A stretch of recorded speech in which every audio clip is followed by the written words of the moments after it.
आखिर एक हामिला लड़की ने तलाक का फैसला क्यों किया और उसने अपने शौहर को कैसे सबक सिखाया? जब जोया 6 महीने की गर्भवती थीं, तब उसने अपने शौहर को तलाक देने का फैसला किया।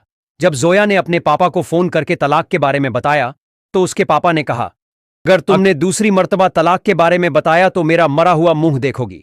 जब जोया के शौहर जावेद ने उसे अपना बैग पैक करते हुए देखा, तो हैरानगी के साथ पूछने लगा कि तुम अपना बैग पैक करके कहां जा रही हो? जोया ने कहा कि मैं अपने मां बाप के घर जा रही हूं और कुछ दिनों बाद यहां वकील आएंगे, तुम तलाक के कागजात पर साइन कर देना और चिंता मत करना, तुम्हारी तरफ से दिए गए गहनों को मैं यहां छोड़कर जा रही हूं। जावेद ने अपनी बीवी जोया को बार बार रोकने की कोशिश की, लेकिन वह चली गई। जोया अपने मां बाप के घर गई तो उसके पापा ने पूछा कि क्या तुम सच में दामाद को तलाक दे रही हो? जोया ने हां कहा। अगले दिन जावेद अपने पापा के साथ जोया के घर आया।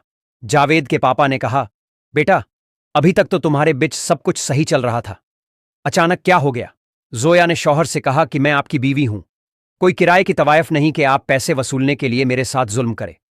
आप मेरे साथ ऐसा व्यवहार करते हो कि मैं खुद नहीं समझ पाती कि मैं आपकी बीवी हूं। ऐसा लगता है जैसे मैं कोई तवायफ हूं। जंगल के जानवर भी ऐसे नहीं होंगे जो इतना जुल्म करते हो, लेकिन कुछ वक्त में मुझे तुम्हारे अंदर एक पशुता दिखाई देती है, जैसे वह मेरे शरीर को चीड़ फाड़ रहा हो।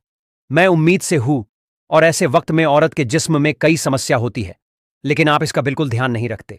आप सिर्फ अपने बारे में सोचते हैं, मुझे कोई दर्द हो रहा है या नहीं, आप इसके बारे में बिल्कुल नहीं सोचते। इतना सब कुछ होने के बाद भी मैं आपको सही करने की कोशिश कर रही थी, लेकिन पिछली रात आपने मेरे साथ जो किया वह मैं बिल्कुल बर्दाश्त नहीं कर सकती। जावेद ने डरते हुए कहा, मैंने पिछली रात कुछ नहीं किया, मैं ऑफिस के काम से शहर गया हुआ था। जोया ने कहा कि तुम ऑफिस के काम से शहर गए थे या किसी लड़की के साथ रेस्टोरेंट गए थे? मुझे सब कुछ पता है।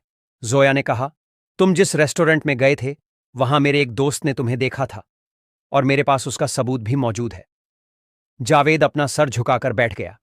जोया ने अपने ससुर से कहा, आप ही बताओ, जो शख्स अपनी बीवी के साथ तवायफ जैसा व्यवहार करता है और अंत में दूसरी लड़की के साथ रात बिताता है, क्या मैं ऐसे लड़के के साथ घर बसा सकती हूं?